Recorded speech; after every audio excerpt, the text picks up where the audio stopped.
नगर निकाय चुनाव के तारीखों के ऐलान के बाद अब सभी प्रत्याशी धीरे धीरे अपने नामांकन की तरफ बढ़ रहे हैं।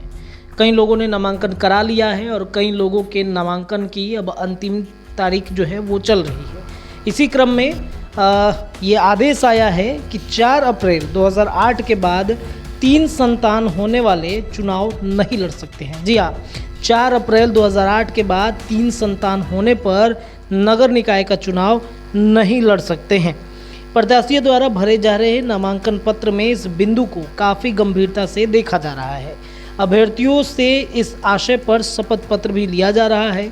अभ्यर्थियों के नामांकन पत्र के प्रपत्र में उन्हें अपना बायोडाटा देना है। इनके 8वें कॉलम में विवाहित होने की स्थिति में संतान की संख्या का जिक्र करना है। इसमें 2 कॉलम दिया गया है, पुत्र और पुत्री का अलग अलग जिक्र करना है। अभ्यर्थियों को यह भी आवेदन में जिक्र करने को कहा गया है कि किस विषय में रुचि रखते हैं।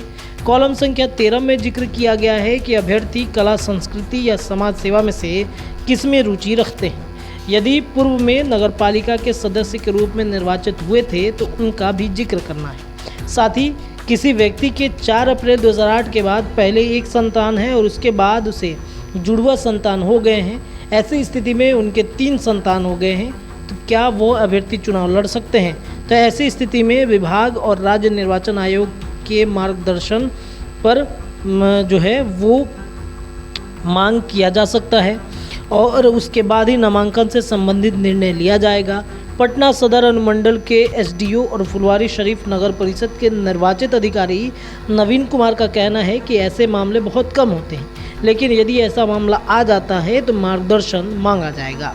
आपको बता दें कि अभ्यर्थियों को नामांकन के समय यह जानकारी देनी है कि शपथ पत्र में कितने आपराधिक मामले दर्ज हैं या किसी मामले में सजा हुई है। यदि आपराधिक मामले हैं तो केस का जिक्र करें।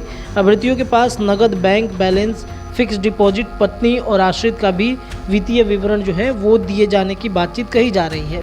आभूषणों का विवरण कितना है, कितने वाहन हैं, इसका भी ब्यौरा देना है।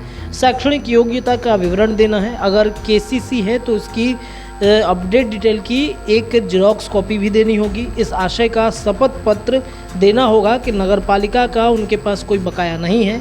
साथ ही 4 अप्रैल 2008 के बाद कितने संतान हुए हैं, इस बारे में भी जानकारी देनी होगी। किस वार्ड में मतदाता सूची के नाम दर्ज है, ये भी देना होगा। अभ्यर्थी के नामांकन के समय 2 गवाह, 1 प्रस्तावक और 1 समर्थक चाहिए।